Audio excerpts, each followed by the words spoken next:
Hi friends, welcome to Mahika truths. Srirama అనే పదం చాలా శక్తివంతమైనది. రామనామం జపిస్తే మనకు చాలా మంచి జరుగుతుంది. ఇంతటి శక్తివంతమైన శ్రీరాముని జన్మస్థలమైన అయోధ్య గురించి అందరూ ఖచ్చితంగా తెలుసుకోవాలి. భారతదేశంలో ఉన్న సమస్త హిందువులందరి చిరకాల కోరిక నెరవేరింది. అయోధ్యలో రామమందిర ప్రతిష్టాపన కార్యక్రమం చాలా అంగరంగ వైభవంగా జరిగింది. మరి పవిత్రమైన అయోధ్య అనే పేరు పురాణంలోని ఆయుధ్ అనే మహారాజు నుంచి వచ్చింది. ఆయుధ్ మహారాజు పుట్టడం వల్ల ఆ నగరానికి అయోధ్య అనే పేరు వచ్చిందని చెప్తారు. శ్రీరాముని పూర్వీకులే ఆయుధ్ మహారాజు అని చెప్తారు. శ్రీరాముడు అవతరించిన ప్రదేశం ఈ అయోధ్య. ఒకప్పుడు కోసల రాజ్యానికి రాజధానిగా ఉండేది ఈ అయోధ్య. ఆ అయోధ్య నగరాన్ని దశరథ మహారాజు పరిపాలించేవాడు. అయితే పుత్రులు లేని లోటుతో ఉన్న దశరథ మహారాజుకి పుత్రకామేష్టి యాగం వల్ల రాముడు, లక్ష్మణుడు, భరతుడు, శత్రుఘ్నులు జన్మిస్తారు. కొన్నేళ్లకు విశ్వామిత్రుడు అనే మహర్షి అయోధ్యకు వచ్చి రాముణ్ణి తన వెంట తీసుకెళ్తాడు.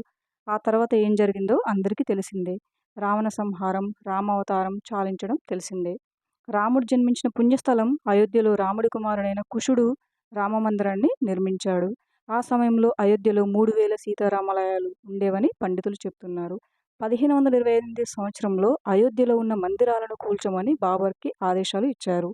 దీంతో అయోధ్యలో ఉన్న చాలా మందిరాలను కూల్చేశారు. వాటిలో అయోధ్య రామ మందిరం కూడా ఒకటి. అయితే అయోధ్య రామ మందిరాన్ని కూల్చిన తర్వాత అక్కడ మసీదు కట్టారు. దాని పేరే బాబ్రీ మసీద్. ఒక అయోధ్యనే కాకుండా చుట్టుపక్కల ఉన్న ప్రాంతాలను కూడా బాబర్ అనే వ్యక్తి తన ఆధీనంలోకి తెచ్చుకున్నాడు. మసీదుగా మారిన అయోధ్య రామ మందిరంలోకి ఆనాటి నుంచి ఒక్కరు కూడా అడుగు పెట్టలేదు. బాబ్రీ మసీద్ నిర్మించిన 190 సంవత్సరాల తర్వాత జయసింగ్ అనే ఒక హిందువు రాజు ఆ స్థలం హిందువులకు ఎంతో ముఖ్యమని తెలుసుకొని మసీదు చుట్టూ ఉన్న స్థలాన్ని సొంతం చేసుకోవాలని ప్రయత్నించాడు. కానీ ఆ ప్రయత్నాలేవి ఫలించలేదు. దీంతో బాబ్రీ మసీదుకి ఎదురుగా ఉన్న స్థలాన్ని కొని రాముడి పేరు మీద రిజిస్ట్రేషన్ చేయించాడు. మసీదు ఎదురుగా ఉన్న స్థలంలో రాముని పేరు మీద వేదిక కట్టి అక్కడ సీతారాముల విగ్రహాలు పెట్టుకొని హిందువులందరూ అక్కడ పూజలు చేసుకునేవారు. ఎప్పుడైతే జయసింగ్ వచ్చాడో అప్పుడే హిందువులకు ధైర్యం వచ్చింది. 1889లో బ్రిటిష్ వారు ఆ స్థలంలో ఒక కంచె ఏర్పాటు చేశారు. దీంతో ముస్లింలు అందరూ మసీదు లోపల, హిందువులు మసీదు బయట ప్రార్థన చేసుకోవడం మొదలుపెట్టారు. కొన్ని సంవత్సరాల తర్వాత మసీదు లోపల రాముడి విగ్రహం ప్రత్యక్షమైంది. అయితే ఇది హిందువులు చేసిన పని అని ముస్లింలు కోర్టులో కేసు వేశారు. అయితే రాముడు స్వయంభూగా వెలిశాడని, కాబట్టి ఆ స్థలం తమకే చెందుతుందని హిందువులు కూడా కౌంటర్ కేసు ఫైల్ చేశారు. మసీదు లోపల ఉన్న సీతారాముల విగ్రహాలను అక్కడి నుంచి తీసివేయాలని అప్పటి రాష్ట్ర ప్రభుత్వం నివేదికలు ఇచ్చాయి.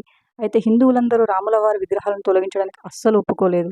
దీంతో ప్రభుత్వానికి ఏం చేయాలో అర్థం కాక ఆ మసీదు గేటుకి తాళం వేశారు. మసీదులో ఉన్న రాములవారి విగ్రహాలను పూజలు చేసేందుకు అనుమతి ఇవ్వమని అక్కడ ఉన్న హిందువులు అందరూ కోర్టును ఆదేశించారు. దీనిని కోర్టు అంగీకరించలేదు. కానీ మసీదు లోపల ప్రాంగణం తాళం వేసి ఉన్నప్పుడు బయట నుంచి పూజలు చేసుకోవచ్చు అని కోర్టు ఉత్తర్వులు జారీ చేసింది. అది కూడా ఏడాదికి ఒకసారి మాత్రమే పూజారికి అనుమతి ఇచ్చింది. ఇతరులకు ప్రవేశం లేదని కోర్టు నిషేధించింది.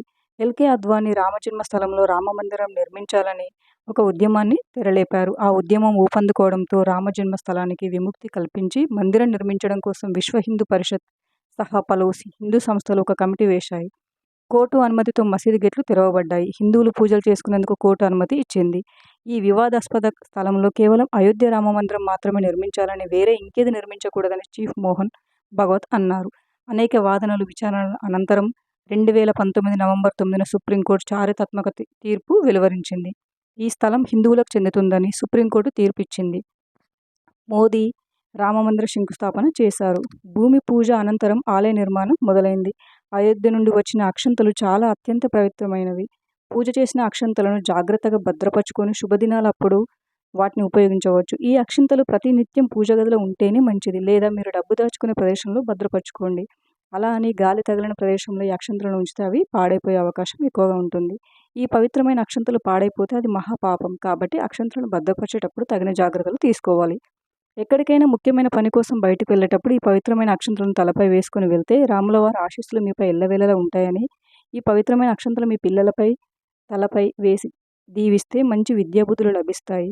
అలాగే వివాహమైన వారు వేసుకుంటే దాంపత్య జీవితంలో ఎటువంటి కలహాలు లేకుండా ఆనందంగా జీవిస్తారు. Thank you for watching friends. మా వీడియో కనుక మీకు నచ్చినట్లయితే వీడియోని లైక్ చేసి మరిన్ని వీడియోస్ కోసం మా ఛానల్ని సబ్స్క్రైబ్ చేసుకోండి.